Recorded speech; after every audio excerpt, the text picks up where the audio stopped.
ओम शांति।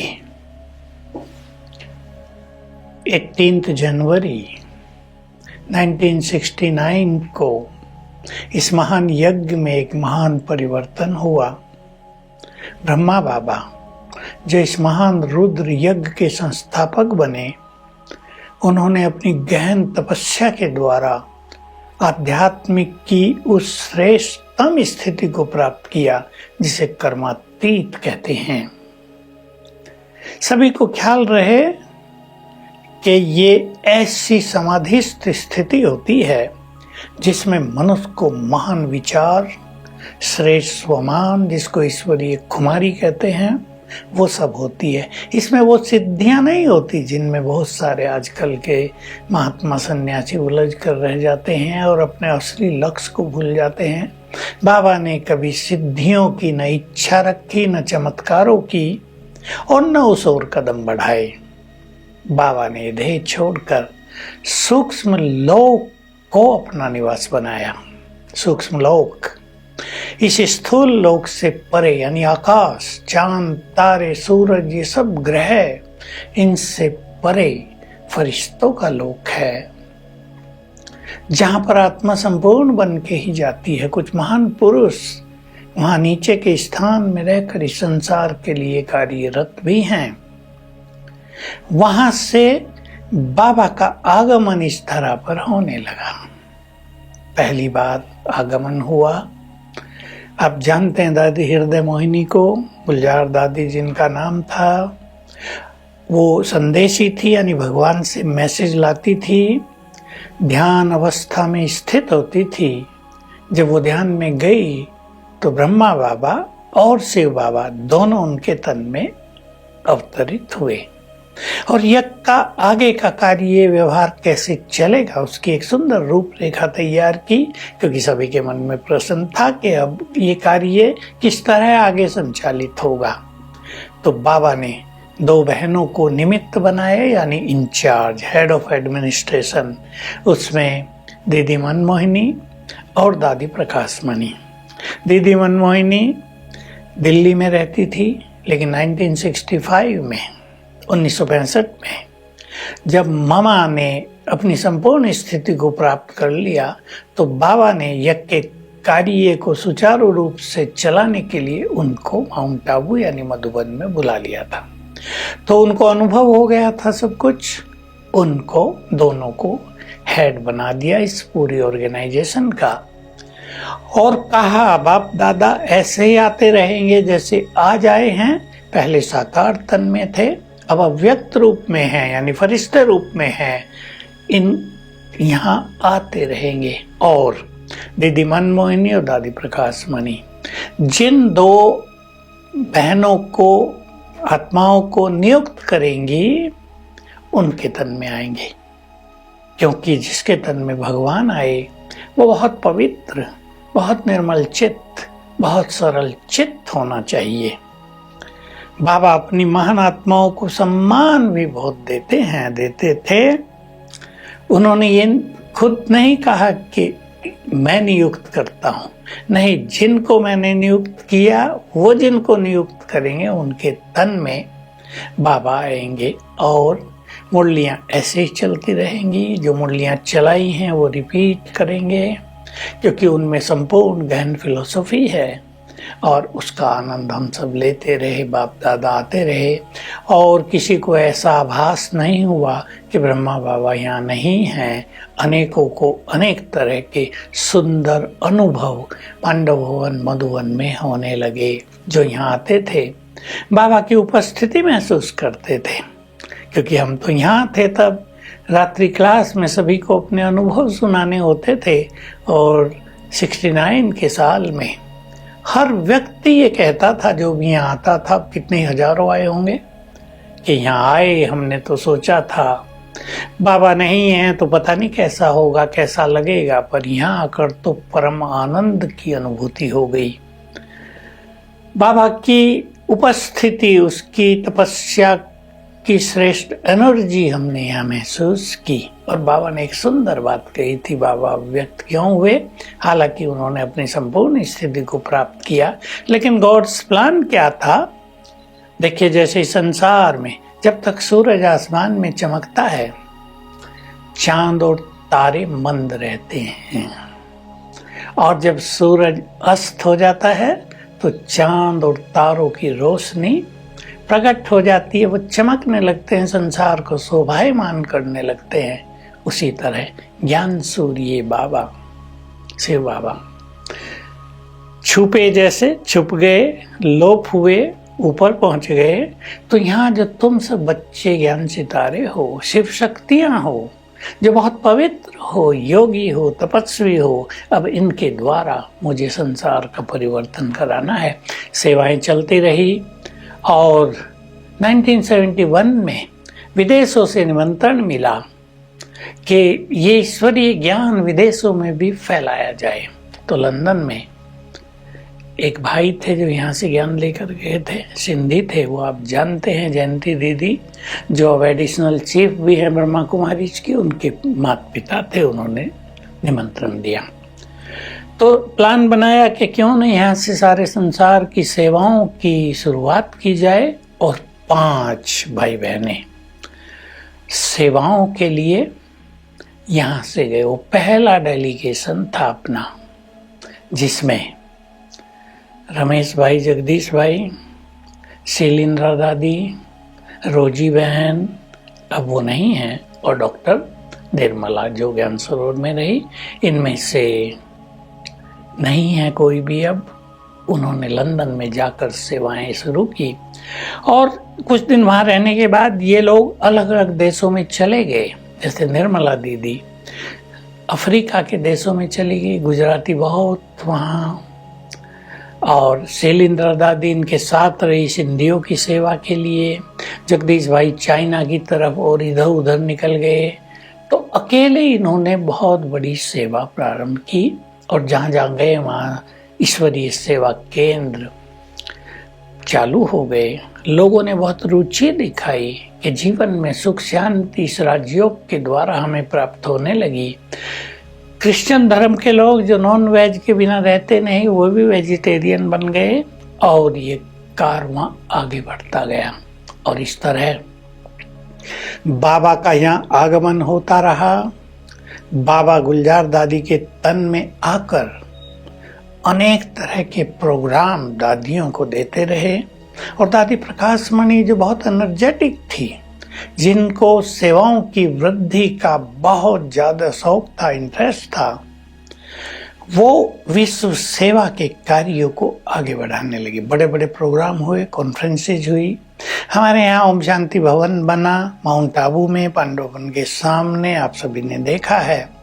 उसके बनते ही वहाँ इंटरनेशनल कॉन्फ्रेंसेज शुरू हुई। यूएन के बड़े बड़े अधिकारी वहाँ आने लगे और देशों पे, कहीं के एम्बेसडर्स, कहीं के और बड़े बड़े प्रेसिडेंट, प्राइम मिनिस्टर उस कॉन्फ्रेंस में आने लगे। और ये सिलसिला बहुत दिनों तक चला और बहुत सुंदर सेवाएं जो वहाँ के द्वारा हुई। दादी प्रकाश मणि को बहुत ज़्यादा रुचि थी कि ये जो संत महात्माएं हैं जिन्होंने त्याग किया और तपस्या की है, इनको प्रभु मैसेज अवश्य मिलना चाहिए। वो तलाश रहे हैं सत्य को, उन्हें सत्य से परिचित कराना चाहिए। तो कई कॉन्फ्रेंसेज सन्यासी महात्माओं की जिसमें अनेक महामंडलेश्वर और लगभग चारों ही शंकराचार्य भिन्न भिन्न समय पर आते रहे, क्योंकि वो कॉन्फ्रेंस एक बार नहीं की थी, कई बार की थी। इससे सेवाओं का विस्तार होता गया। बाबा ऊपर से प्रेरणाएं देते रहे, नीचे आते रहे, सबको सकाश मिलती रही, सहयोग मिलता रहा और ये महान यज्ञ विश्वव्यापी यज्ञ बन गया। भिन्न भिन्न धर्मों के लोग इससे जुड़ गए।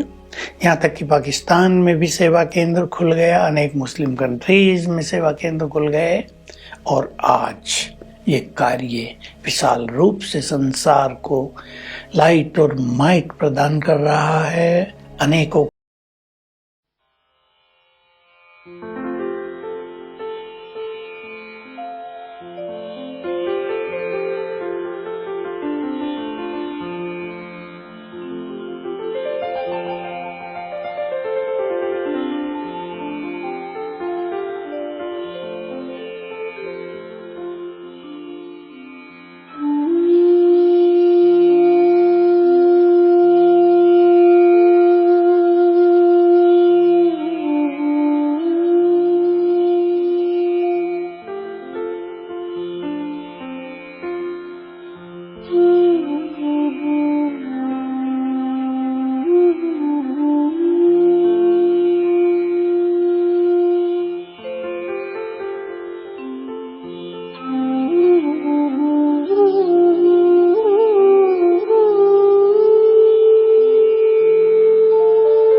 की